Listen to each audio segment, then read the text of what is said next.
Halo semuanya, selamat datang di video pembelajaran Estetika Humanisme.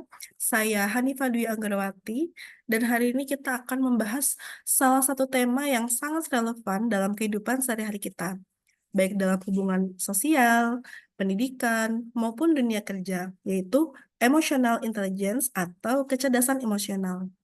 Kecerdasan emosional bukan hanya soal bagaimana kita mengelola perasaan sendiri, tetapi juga bagaimana kita memahami dan merespons emosi orang lain. Dalam dunia yang serba cepat dan penuh tekanan seperti sekarang, kecerdasan emosional menjadi soft skill yang sangat dibutuhkan.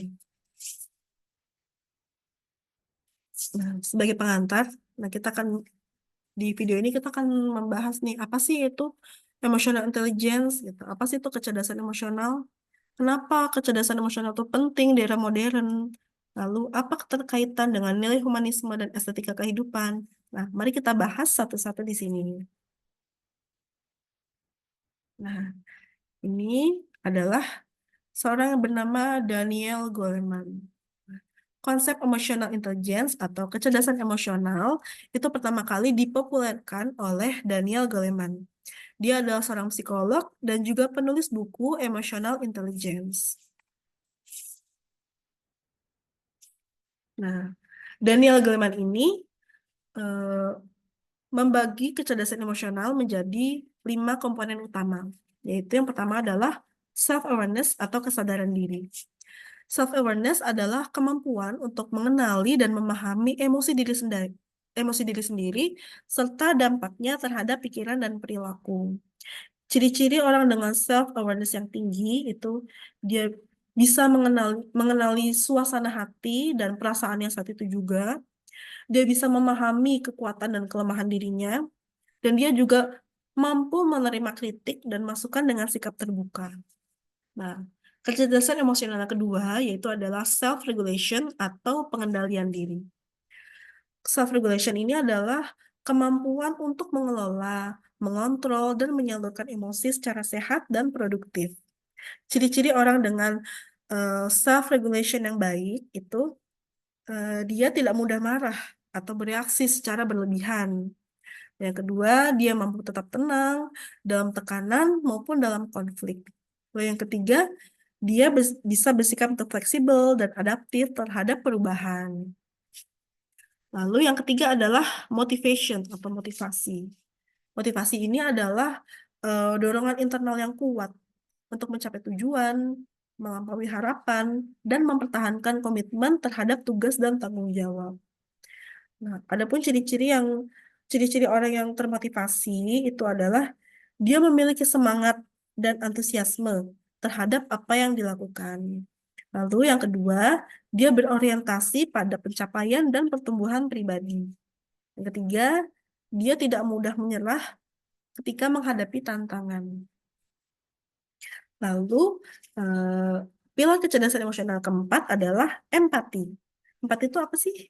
Empati adalah kemampuan untuk memahami dan merasakan emosi serta perspektif dari orang lain dan meresponsnya dengan cara yang sesuai juga. Nah, ciri-ciri orang yang memiliki empati yang tinggi gitu. Dia bisa membaca ekspresi wajah, bahasa tubuh, maupun nada suara orang lain. Yang kedua, dia juga mampu untuk menempatkan diri dalam posisi orang lain, gitu. Lalu yang ketiga, dia peduli terhadap kebutuhan dan perasaan orang lain. Lalu yang terakhir, yang nomor 5 adalah social skills. Social skills atau keterampilan sosial itu adalah kemampuan untuk membangun dan memelihara hubungan yang sehat, berkomunikasi secara efektif, memimpin, dan bekerja dalam tim. Ciri-ciri orang dengan keterampilan sosial tuh yang baik tuh seperti apa sih? Ciri-cirinya orang dengan keterampilan sosial yang baik itu dia mampu mempengaruhi dan membujuk orang lain secara positif. Lalu dia juga bisa mendengarkan secara aktif dan responsif. Dia juga bisa menyelesaikan konflik dengan diplomatis dan profesional. Sekarang mari kita bahas mengenai manfaat emotional intelligence gitu. Apa sih manfaat kecerdasan emosional gitu? Kenapa emotional intelligence itu penting? Jadi banyak penelitian yang menunjukkan bahwa seseorang dengan AI atau kecerdasan emosional tinggi, dia cenderung lebih sukses dalam karir. Dia juga lebih bahagia dalam hubungan pribadi dan lebih mampu menghadapi stres serta konflik. Contohnya, di dunia kerja, karyawan dengan kecerdasan emosional yang tinggi, dia mampu bekerja dalam tim, dia bisa memahami rekan kerjanya sendiri, dan dia bisa menyelesaikan konflik tanpa emosi yang meledak-ledak. Selanjutnya, mari kita bahas mengenai studi kasus nih. Jadi ada beberapa studi kasus mengenai kecerdasan emosional atau emotional intelligence gitu ya yang terjadi di sekitar kita atau mungkin yang viral gitu ya. Ini adalah salah satu contoh yang emo, studi kasus yang negatif gitu ya. Yang pertama, kasus manajer memarahi karyawan. Jadi eh, dalam video yang beredar di media sosial atau mungkin bahkan juga diberitakan di berita online, media sosial, seorang HRD dari suatu perusahaan dia membentak dan memarahi karyawannya gitu di depan karyawan-karyawan yang lain. Insiden ini menjadi sangat mengejutkan ketika karyawan tersebut sudah berlutut untuk meminta maaf gitu. Namun dia tetap dimarahi oleh HRD tersebut. Nah, video ini menuai reaksi dari netizen yang mengecam tindakan HRD tersebut. Nah, analisis saya terhadap case tersebut, terhadap kasus ini adalah eh, yang pertama, low self-regulation gitu. Jadi, manajer tersebut gagal untuk mengontrol emosinya. Manajer itu tidak mampu mengontrol emosinya, eh, dia bereaksi secara impulsif gitu. Dia bereaksi secara impulsif dalam situasi yang penuh tekanan. Dan dia mungkin melampiaskan amarahnya kepada bawahan tanpa berpikir panjang. Nah, dan dia juga tidak mampu menahan diri dari tindakan dan kata-kata yang dapat merusak hubungan kerja. Nah, akibatnya apa? Dengan adanya low self-regulation ini, lingkungan kerja di sana bisa menjadi penuh dengan ketegangan. Penuh ketegangan, turunnya motivasi, serta ini bisa saja meningkatkan konflik internal di dalam tim tersebut. Kemudian yang kedua yaitu adalah low empathy. Jadi saya lihat dia tidak mempertimbangkan perasaan karyawannya gitu. Manajer tersebut menunjukkan kalau dia tuh kekurangan dalam empati. Dia tidak mampu memahami perasaan, beban kerja, dan kesulitan karyawan tersebut. Lalu dia juga tidak mampu menyesuaikan emosinya berdasarkan kondisi orang tersebut. Gitu. Nah, dampaknya apa? Dampaknya dengan case ini yang sudah terlanjur viral gitu, viral di media sosial, nama baik perusahaan tersebut tercoreng gitu, citranya menjadi buruk, pelanggan yang melihat adanya adanya ketidakharmonisan ini, melihat adanya kejadian ini yang sudah viral ini, eh, jadinya tidak profesional gitu, dianggap tidak profesional sehingga orang-orang akan ragu untuk melakukan kerjasama maupun melakukan pembelian. Nah, selain kasus dengan emotional intelligence yang buruk atau yang rendah gitu, ada juga contoh kasus kecerdasan emosional yang tinggi. Nah, itu jadi ada juga viral di TikTok seorang guru dia sabar tenang menghadapi murid yang tantrum gitu. Guru tersebut dengan tenang membiarkan anak muridnya menangis, menjerit, atau melempar barang sambil terus menemaninya tanpa memarahinya gitu. Video ini dipuji oleh netizen dan menjadi contoh kecerdasan emosional yang tinggi, khususnya dalam empati dan self-regulation. Jadi, guru tersebut menggunakan teknik dia memberi ruang. Dia tidak memaksa anak tersebut untuk berhenti tantrum. Dia tetap tersenyum, tetap berbicara lembut.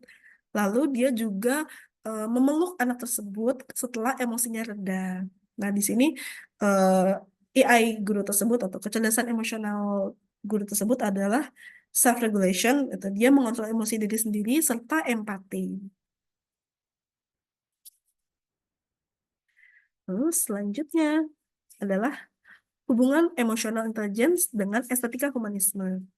Jadi dalam mata kuliah estetika humanisme, kita belajar tentang keindahan dalam kemanusiaan, serta bagaimana nilai-nilai kemanusiaan seperti empati, kasih, dan penghargaan terhadap perasaan sesama menjadi bagian dari keindahan hidup.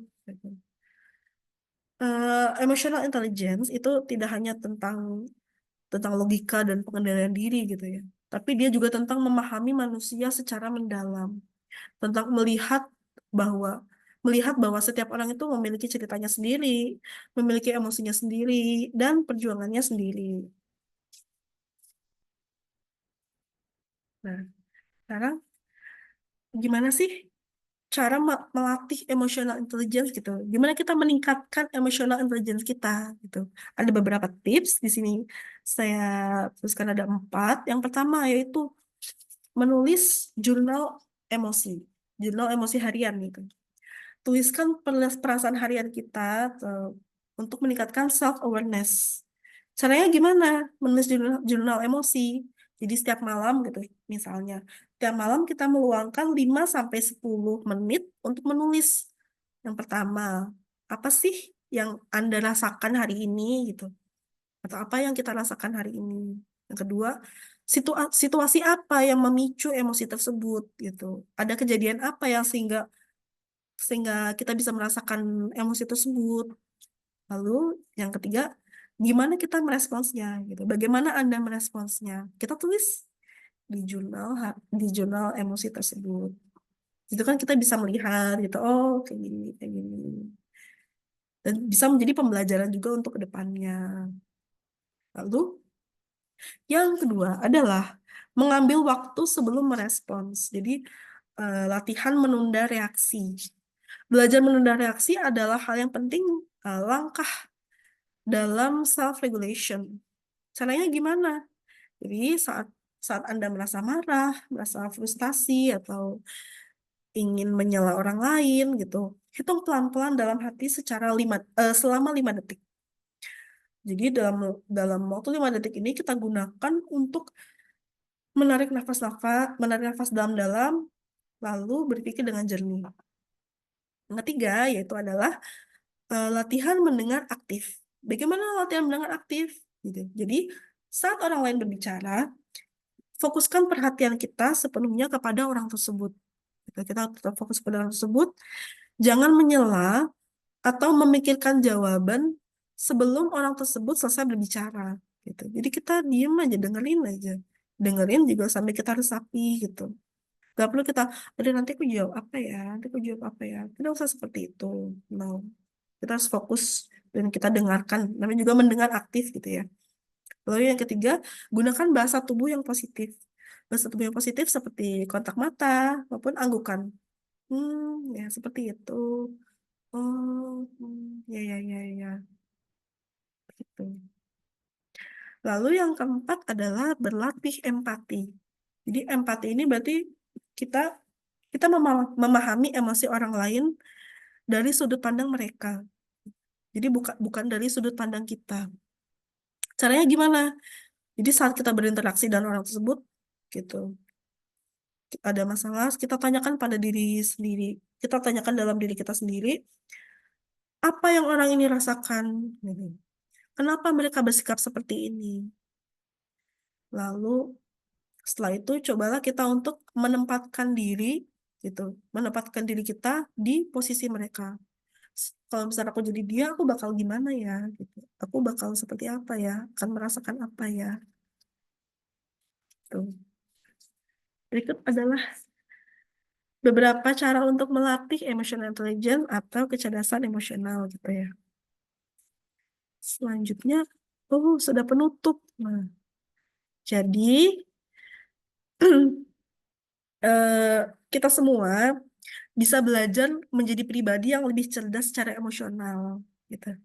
Jadi AI atau kecerdasan emosional itu bukan sesuatu yang ditentukan sejak lahir gitu, tapi ini bisa dilatih dan bisa dikembangkan.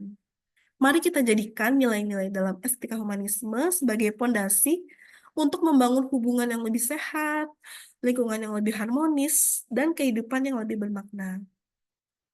Gitu.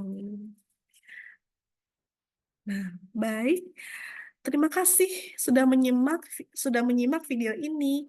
Semoga video ini bisa bermanfaat untuk kita semua dan juga menginspirasi. Mohon maaf jika ada salah maupun kurangnya. Sampai jumpa di video-video berikutnya. Sampai jumpa. Terima kasih.